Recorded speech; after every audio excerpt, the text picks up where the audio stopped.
ನಮಸ್ಕಾರ, ಕನ್ನಡ ಒನ್ಗೆ ಸ್ವಾಗತ. ನಾನು ಭಾಗ್ಯನಾರಾಯಣ ಬೊಗ್ಗವರಪು. ನಿನ್ನೆ ಚನ್ನಪಟ್ಟಣದಲ್ಲಿ ಚುನಾವಣೆ ಮುಗೀತು. ಚನ್ನಪಟ್ಟಣ ಮಾತ್ರ ಅಲ್ಲ, ಕರ್ನಾಟಕದಲ್ಲಿ 3 ಕ್ಷೇತ್ರಗಳಲ್ಲಿ ಶಿಗ್ಗಾವಿ, ಸಂಡೂರು, ಚನ್ನಪಟ್ಟಣ 3 ಕ್ಷೇತ್ರಗಳಲ್ಲಿ ಉಪಚುನಾವಣೆಗಳು ಮುಗೀತು, ಮತದಾನ ಮುಗೀತು.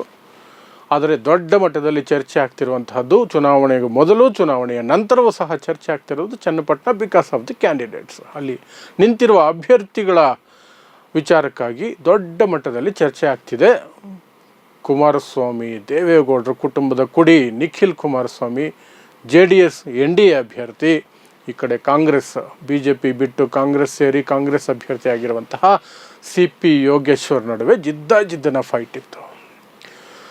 ಹಾಗಾದರೆ ಚುನಾವಣೆ ಮುಗೀತಲ್ಲ, ಈಗ ನಮಗೇನಾದರೂ ಸೂಚನೆಗಳು ಸಿಗ್ತಿದೆಯಾ, ಯಾರು ಗೆಲ್ಲಬಹುದು ಅಲ್ಲಿ ಅನ್ನುವಂಥದ್ದಕ್ಕೆ ಇವತ್ತು JDS ಅಭ್ಯರ್ಥಿ ಕಡೆಯಿಂದ ಯಾವ ಹೇಳಿಕೆಗಳು ಅಷ್ಟಾಗಿ ಬರಲಿಲ್ಲ. ಅದರ ಬಗ್ಗೆ ಅವರೆಲ್ಲೂ ಹೊರಗಡೆ ಸಹ ಹೆಚ್ಚಿಗೆ ಕಾಣಿಸ್ಕೊಂಡಿಲ್ಲ. ಆದರೆ ಕಾಂಗ್ರೆಸ್ ಅಭ್ಯರ್ಥಿ ಯೋಗೇಶ್ವರ್ ಮಾತ್ರ ಇವತ್ತು ಪ್ರೆಸ್ ಕಾನ್ಫರೆನ್ಸು ಮಾಡಿದ್ರು, ಪ್ಲಸ್ ಪತ್ರಕರ್ತರಿಗೆ ಇಂಟರ್ವ್ಯೂಗಳನ್ನು ಸಹ ಕೊಟ್ಟರು.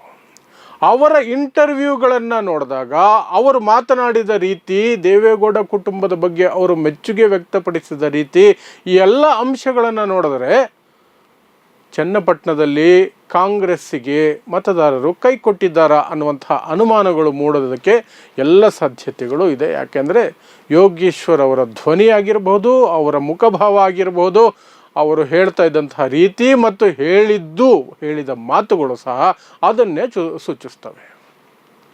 ಏನು ಹೇಳಿದ್ರು ಯೋಗೇಶ್ವರ್? ಮುಖ್ಯವಾಗಿ ದೇವೇಗೌಡರನ್ನ ಹೊಗಳಿದ್ರು. ಈ ವಯಸ್ಸಲ್ಲಿ ಅವರು ಬಂದು ಅಷ್ಟು ಮಾಡಿದ್ರು. ಮತ್ತೆ ಹೇಳಿದ್ರು, ಒಕ್ಕಲಿಗ ಸಮುದಾಯದಿಂದ ನಾನು ಬರ್ತೀನಿ, DK ಶಿವಕುಮಾರ್ ಬರ್ತಾರೆ, ಆದರೆ ಒಕ್ಕಲಿಗ ಸಮುದಾಯ ದೇವೇಗೌಡರನ್ನೇ ಹೆಚ್ಚಿಗೆ ಒಪ್ಕೊಳ್ಳುತ್ತೆ ನಾಯಕನಾಗಿ, ಅದನ್ನು ಹೇಳಿದ್ರು. ದೇವೇಗೌಡರ ಕುಟುಂಬ ದೊಡ್ಡ ಕುಟುಂಬ, ಅದನ್ನು ಎದುರಾಕೊಳ್ಳೋದು ಸುಲಭದ ಮಾತಲ್ಲ, ಅದನ್ನು ಹೇಳಿದ್ರು. ಮತ್ತು ಪತ್ರಕರ್ತರು ಇಂಡಿವಿಜುವಲ್ ಆಗಿ ಮಾತಾಡ್ತಾ ಕೇಳಿದ್ರು, ನೀವು ಗೆಲ್ತೀರಿ ಅನ್ನುವಂತಹ ವಿಶ್ವಾಸ ಇದೆಯಾ ಅಂತ. ಅದಕ್ಕೆ ಯೂಶ್ವಲ್ ಆಗಿ ಬೇರೆ ಕ್ಯಾಂಡಿಡೇಟ್ಗಳಾದರೆ ಹಿಂಗೆ ಅಂದುಬಿಡ್ತಾರೆ, ಹಿಂಗಂದ್ರೆ ಅಯ್ಯೋ ಅನುಮಾನನೇ ಬೇಡ, ನಾನೇ ಗೆಲ್ಲೋದು ಅಂತ. ಆ್ಯಕ್ಚುಲಿ ನೋಡೋಕ್ಕೋದ್ರೆ ನಿನ್ನೆ ಅವರು ವೋಟ್ ಹಾಕ್ಬಿಟ್ಟು ಹೊರಗಡೆ ಬಂದ್ರಲ್ಲ ಪೋಲಿಂಗ್ ಬೂತಂದ, ಆಗಲೇ ಅವರ ಮಾತುಗಳು ಯೂಶ್ವಲ್ ಆಗಿರಲಿಲ್ಲ. ಯೂಶ್ವಲ್ ಆಗಿ ಏನು ಹೇಳ್ತಾರೆ, ವೋಟ್ ಹಾಕ್ಬಿಟ್ಟು ಬಂದರೆ ಅಭ್ಯರ್ಥಿಯಾಗಿ ಅಲೆ ಇದೆ ನನ್ನ ಕಡೆ, ಎದುರೊಳಗೆ ಚಾನ್ಸೇ ಇಲ್ಲ, ಪ್ರಚಂಡ ಬಹುಮತದಿಂದ ಗೆದ್ದು ಬಿಡ್ತೀನಿ ಅಂತ. ಆದರೆ ಯೋಗೇಶ್ವರ್ ನಿನ್ನೆ ವೋಟ್ ಹಾಕಿ ಹೊರಗಡೆ ಬಂದಾಗಲೂ ಸಹ ಜನ ಏನು ತೀರ್ಮಾನ ಕೊಡ್ತಾರೋ ಕಾದು ನೋಡೋಣ ಅಂತ ಹೇಳಿದ್ರು. ಅದೇ ಮಾತನ್ನು ಇವತ್ತು ಸಹ ಹೇಳಿದ್ದಾರೆ. ಚುನಾವಣೆ ಮುಗಿದು ಒಂದು ದಿನ ಆದಮೇಲೂ ಸಹ ಅದನ್ನೇ ಹೇಳಿದ್ದಾರೆ. ಹಾಗೆ ನೋಡಿದ್ರೆ ನಿನ್ನೆ ಮತದಾನ ದೊಡ್ಡ ಮಟ್ಟದಲ್ಲಾಗಿದೆ. 88% ಹೆಚ್ಚು ಮತದಾನ ಆಗಿದೆ, ವಿಚ್ ಇಸ್ ವೆರಿ ಹೈ. ಕಾರಣ ಇಷ್ಟೇ, ಎರಡೂ ಪಕ್ಷಗಳು ಜಿದ್ದಿಗೆ ಬಿದ್ದು ಮತದಾರರನ್ನು ಮತಗಟ್ಟೆಗೆ ಬರೋ ಹಾಗೆ ನೋಡ್ಕೊಂಡಿದ್ದಾರೆ. ಬೇರೆ ಬೇರೆ ಊರುಗಳಲ್ಲಿ ಕೆಲಸ ಮಾಡ್ತಿದ್ರು ಸಹ ಅವರಿಗೆ ಬರೋದಕ್ಕೆ ಏರ್ಪಾಟುಗಳು ಮಾಡಿ ಬರುವಂತೆ ನೋಡಿಕೊಂಡು, ಇನ್ನು ಅಸಂವಿಧಾನಿಕ ವಿಧಾನಗಳು ಇದ್ದಾವೆ ಅವುಗಳನ್ನು ಮಾಡಿ, ಎಲ್ಲವನ್ನೂ ಮಾಡಿ ಮತದಾರರನ್ನು ಮತಗಟ್ಟೆಗೆ ಕರ್ಕೊಂಡು ಬರೋದಕ್ಕೆ ಎರಡೂ ಪಕ್ಷಗಳು ಹರಸಾಹಸ ಪಟ್ಟಿದ್ದಾರೆ ಮತ್ತು ಸಫಲ ಆಗಿದ್ದಾರೆ. ಇಲ್ಲಾಂದರೆ 88% ಆಗೋದು ತುಂಬ ಕಷ್ಟ. 2,06,000ಕ್ಕಿಂತ ಹೆಚ್ಚು ಜನ ಮತ ಚಲಾಯಿಸಿದ್ದಾರೆ. ಗೆಲ್ಲುವ ಅಭ್ಯರ್ಥಿಗೆ ಕನಿಷ್ಠ 1 ಲಕ್ಷ ಮತಗಳು ಬರಬೇಕು.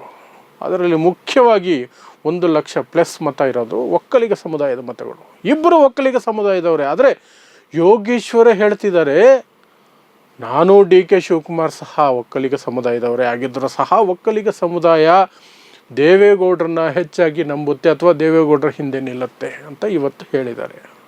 ಅದರ ಅರ್ಥ ಒಕ್ಕಲಿಗ ಮತಗಳು ನಿರೀಕ್ಷೆ ಆದಷ್ಟು ಕಾಂಗ್ರೆಸ್ಸಿಗೆ ಬರಲಿಲ್ವಾ? ಇನ್ನೊಂದು ನೋಡೋಣ, 50-50 ಇರಬಹುದು. ಈಗ ಏನೂ ಹೇಳೋಕ್ಕಾಗೋದಿಲ್ಲ, ರಿಸಲ್ಟ್ ಬರಲಿ, 23ನೇ ತಾರೀಕು ರಿಸಲ್ಟ್ ಬಂದ ಮೇಲೆ ಗೊತ್ತಾಗೋದು, ಆವತ್ತು ಮಾತಾಡೋಣ ಅಂತ ಅವರು ಹೇಳಿದ ಮಾತಿನಲ್ಲಿ ಎದ್ದು ಕಾಣ್ತಾ ಇದ್ದಿದ್ದು ಮುಸ್ಲಿಂ ಮತಗಳು ಇವರು ಅಂದುಕೊಂಡ ರೀತಿಯಲ್ಲಿ ಕಂಪ್ಲೀಟಾಗಿ ಇವರಿಗೆ ಶಿಫ್ಟ್ ಆಗಲಿಲ್ವಾ, ಅದು ಒಂದಾಯಿತು. ಇನ್ನು ಜಮೀರ್ ಅಹಮದ್ ಖಾನ್ ಹೇಳಿದಂತಹ ಮಾತಿಗೆ ಯೋಗೇಶ್ವರ್ ಅಸಮಾಧಾನ ವ್ಯಕ್ತಪಡಿಸಿದ್ರು. ಅದೆಲ್ಲ ಮಾತನಾಡುವ ಅವಶ್ಯಕತೆ ಇರಲಿಲ್ಲ. ಕುಮಾರಸ್ವಾಮಿ ಮೈ ಬಣ್ಣದ ಬಗ್ಗೆ ಮಾತಾಡೋ ಅವಶ್ಯಕತೆ ಇರಲಿಲ್ಲ. ಕುಮಾರಸ್ವಾಮಿ ಕುಟುಂಬವನ್ನು ಕೊಂಡ್ಕೊಳ್ತೀವಿ ಅಂತ ಹೇಳುವಂತಹ ಅವಶ್ಯಕತೆ ಇಲ್ಲ. ಸೌಮ್ಯವಾಗಿ ಮಾತಾಡಬಹುದಾಗಿತ್ತು. ಅದು ಒಂದಷ್ಟು ಓಟುಗಳನ್ನು ಕಟ್ ಮಾಡಿರುತ್ತೆ ಅಂತ ಸ್ಪಷ್ಟ ಸ್ಪಷ್ಟವಾಗಿ ಯೋಗೇಶ್ವರ್ ಹೇಳಿದ್ದಾರೆ. ನನಗೆ ಕೆಲವರು ಫೋನ್ ಮಾಡಿದರು, ಒಕ್ಕಲಿಗ ನಾಯಕರು, ನಾವು ನಿಮಗೆ ವೋಟ್ ಹಾಕಬೇಕು ಅಂತಿದ್ವಿ, ಆದರೆ ಜಮೀರ್ ಅಹ್ಮದ್ ಆಡಿದ ಮಾತುಗಳು ನಮಗೆ ನೋವು ಕೊಟ್ಟಿದೆ ಅಂತ ಹೇಳಿದ್ರು ಅಂತ ಯೋಗೇಶ್ವರ್ ಹೇಳ್ತಿದ್ದಾರೆ. ಹಂಗಾದರೆ ಒಕ್ಕಲಿಗ ಮತಗಳು ಕೊನೆ ಮೂಮೆಂಟಲ್ಲಿ ಜಮೀರ್ ಅಹ್ಮದ್ ಖಾನ್ ಹೇಳಿಕೆಗಳ ಕಾರಣಕ್ಕೆ ಒಂದಷ್ಟು ಕಟ್ಟಾಗಿದ್ರೆ ಯಾವ ಪ್ರಮಾಣದಲ್ಲಿ ಕಟ್ಟಾಗಿದ್ದಾವೆ? ಇನ್ನು ದಲಿತ ಸಮುದಾಯ ಇರಬಹುದು, ಇತರೆ ಸಣ್ಣ ಪುಟ್ಟ ಸಮುದಾಯಗಳು ಏನು ಸಿಕ್ಕಾಪಟ್ಟೆಯಲ್ಲಿದ್ದಾವೆ, ಕುರುಬ ಸಮುದಾಯ ಇರಬಹುದು, ಬೇರೆ ಬೇರೆ ಸಮುದಾಯಗಳೇನಿದ್ದಾವೆ ಅವೆಲ್ಲವೂ ಸಹ ಇವರು ಅಂದುಕೊಂಡ ರೀತಿಯಲ್ಲಿ ಕಾಂಗ್ರೆಸ್ ಪಕ್ಷಕ್ಕೆ ಶಿಫ್ಟ್ ಆಗಲಿಲ್ವಾ ಅಂತ. ಯೋಗೇಶ್ವರ್ ಒಂದೇ ಮಾತು ಹೇಳಿದ್ದು, ಕಾಂಗ್ರೆಸ್ಗೆ ಇಲ್ಲಿರುವುದು 15,000 ಮತಗಳು, ನನಗೆ ಬೇಕಾಗಿರೋದು 1,15,000 ಮತಗಳು. 1,00,000 ಮತಗಳು ಬರಬೇಕು ಬೇರೆ ಕಡೆಯಿಂದ. ಕಾಂಗ್ರೆಸ್ಗೆ ಪಾರಂಪರಾಗತವಾಗಿ ಇರುವಂಥದ್ದು ಕೇವಲ 15,000, ಇನ್ನೂ 1,00,000 ಅದಕ್ಕೆ ಸೇರಬೇಕು. ನನ್ನ ವೈಯಕ್ತಿಕ ಮತಗಳನ್ನು ಸೇರಿಕೊಂಡು ಅದು ಆಗಿದೆಯಾ ಅನ್ನೋದ್ರ ಬಗ್ಗೆ ಕಾದು ನೋಡೋಣ ಅಂತ ಹೇಳಿದ್ರು. ಕಾದು ನೋಡೋಣ, ಯಾಕಂದರೆ BJPಯಿಂದ ನಾನು ಬಂದಿದ್ದೀನಿ, ಅದನ್ನು ಜನ ಒಪ್ಕೊಂಡಿದ್ದಾರೋ ಇಲ್ವೋ, ಕಾಂಗ್ರೆಸ್ಗೆ ಬಂದಿದ್ದು ಸರಿನಾ ಇಲ್ವೋ ಅಂತ ನನಗೂ ಗೊತ್ತಿಲ್ಲ ಅನ್ನೋ ರೀತಿಯಲ್ಲಿ ಹೇಳ್ತಾ ಇದ್ದಾರೆ ಯೋಗೇಶ್ವರ್. ಈಗ ಅದು ಜನ ಹೇಳ್ತಾರೆ. ಜನ ಏನು ಹೇಳಿದ್ದಾರೆ ಅನ್ನೋದ್ರ ಬಗ್ಗೆ ನಾನು ಈಗಲೇ ಏನು ಹೇಳೋಕ್ಕಾಗಲ್ಲ. ಕಳೆದ 2 ಬಾರಿಯೂ ಸಹ ನಾನು ಗೆಲ್ತೀನಿ ಅಂತ ಹೇಳಿದ್ದೆ, ಆದರೆ ಸೋತೋಗಿದ್ದೆ, ಹಾಗಾಗಿ ಈ ಬಾರಿ ಏನನ್ನು ಹೇಳೋದಿಲ್ಲ ಅನ್ನೋದನ್ನು ಸಹ ಸೇರಿಸಿದ್ದಾರೆ. ಸೊ ಒಟ್ಟಾರೆಯಾಗಿ ಇದನ್ನೆಲ್ಲ ಗಮನಿಸೋದಾದರೆ ಮತ್ತೆ ಮುಖ್ಯವಾಗಿ ಅಲ್ಲಿ ಬೆಟ್ಟಿಂಗ್ ಏನು ನಡೀತಾ ಇದೆ, ಪಂತ ಕಟ್ತಿದ್ದಾರೆ. ಯೋಗೇಶ್ವರ್ ಗೆಲ್ತಾರೆ ಅಂತ ಕೆಲವರು ಕೋಟ್ಯಾಂತರ ರೂಪಾಯಿ ಬೆಟ್ಟಿಂಗ್ ನಡೀತಾ ಇದೆ ಅಂತ ಕೇಳಿ ಬರ್ತಾ ಇದೆ. ಕೋಟ್ಯಾಂತರ ರೂಪಾಯಿ, ಅದು ಪ್ರತಿ ಚುನಾವಣೆಯಲ್ಲಿ ನಡೀತಾ. ಆದರೆ ಈ ಬಾರಿ ಚನ್ನಪಟ್ಟಣ ಚುನಾವಣೆ ಪ್ರತಿಷ್ಠಿತ ಮತ್ತು ಜಿದ್ದಿನ ಹೋರಾಟ ಇರೋದ್ರಿಂದ ಬೆಟ್ಟಿಂಗು ಸಹ ಆ ಮಟ್ಟಕ್ಕೆ ಹೋಗಿದೆ ಅಂತ ಹೇಳಲಾಗ್ತಿದೆ. 100 ಕೋಟಿ ಬೆಟ್ಟಿಂಗ್ ನಡೀತಾ ಇದೆ ಅಂತ. ಬೆಟ್ಟಿಂಗಲ್ಲೂ ಸಹ 50-50ಯಲ್ಲಿಯೇ ಇದೆ. ಎರಡೂ ಕಡೆಯೂ ಬೆಟ್ಟಿಂಗ್ ನಡೀತಾ ಇದೆ. ಒಂದು ಕಡೆ ಎರಡೂ ಕಡೆ ಬೆಟ್ಟಿಂಗ್ ನಡೀತಾ ಇದೆ ಅನ್ನೋದು ಒಂದು ಕಡೆ ಬೆಟ್ಟಿಂಗ್ ವಿಚಾರಕ್ಕೆ ಬಂದಾಗ, ಇನ್ನೊಂದು ಕಡೆ ಯೋಗೇಶ್ವರ್ ಅವರ ಇವತ್ತಿನ ಮಾತುಗಳು ಅವೆಲ್ಲವನ್ನು ನೋಡಿದ್ರೆ ಕಾಂಗ್ರೆಸ್ಗೆ ಚನ್ನಪಟ್ಟಣದ ಮತದಾರ ಕೈ ಕೊಟ್ಟಿರಬಹುದಾ, ಕೈ ಪಕ್ಷಕ್ಕೆ ಕೈ ಕೊಟ್ರಾ ಅನ್ನುವಂತಹ ಅನುಮಾನಗಳು ಮೂಡುತ್ತೆ. ಆದರೆ ಇನ್ನೊಂದು ರೀತಿಯಲ್ಲೂ ಸಹ ಅದನ್ನು ನೋಡೋದಾದರೆ ಯೋಗೇಶ್ವರ ಹೇಳದಂತೆ ಕಳೆದ 2 ಬಾರಿ ನಾನು ಗೆಲ್ತೀನಿ ಅಂತ ಹೇಳ್ಕೊಂಡಿದ್ದೆ, ಸೋತೋಗ್ಬಿಟ್ಟೆ, ಹಾಗಾಗಿ ಈ ಬಾರಿ ಹೇಳೋದಿಲ್ಲ, ರಿಸಲ್ಟ್ ಬರಲಿ ನೋಡೋಣ.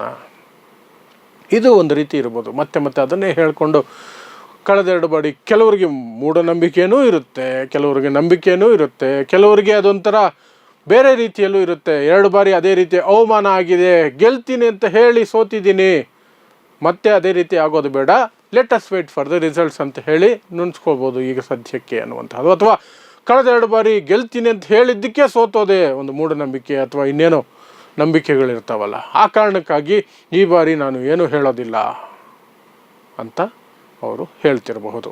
ಎರಡೂ ಕಾರಣಗಳಿರ್ಬೋದು. ಆದರೆ ಒಟ್ಟಾರೆಯಾಗಿ ನಿನ್ನೆ ಮತಗಟ್ಟೆಯಿಂದ ಹೊರಗಡೆ ಬರ್ತಿದ್ದಂತಹ ಜನರ ಮಾತುಗಳನ್ನು ಕೇಳಿದಾಗ, ಪ್ಲಸ್ ಇವತ್ತು ಯೋಗೇಶ್ವರ್ ಅವರ ಮಾತುಗಳನ್ನು ಕೇಳಿದಾಗ, ಬೆಟ್ಟಿಂಗ್ ಸಟ್ಟ ಬಜಾರನ್ನು ನೋಡಿದಾಗ, ಎಲ್ಲವನ್ನು ನೋಡಿದಾಗ ನಾವೂ ಕೂಡ ಅದನ್ನೇ ಹೇಳಬೇಕಾಗತ್ತೆ, let us wait for the final results. November 23ನೇ ತಾರೀಕು ಮಧ್ಯಾಹ್ನ 2-3 ಗಂಟೆವರೆಗೂ ಸಹ ಜಿದ್ದಿ ಇರುತ್ತೆ.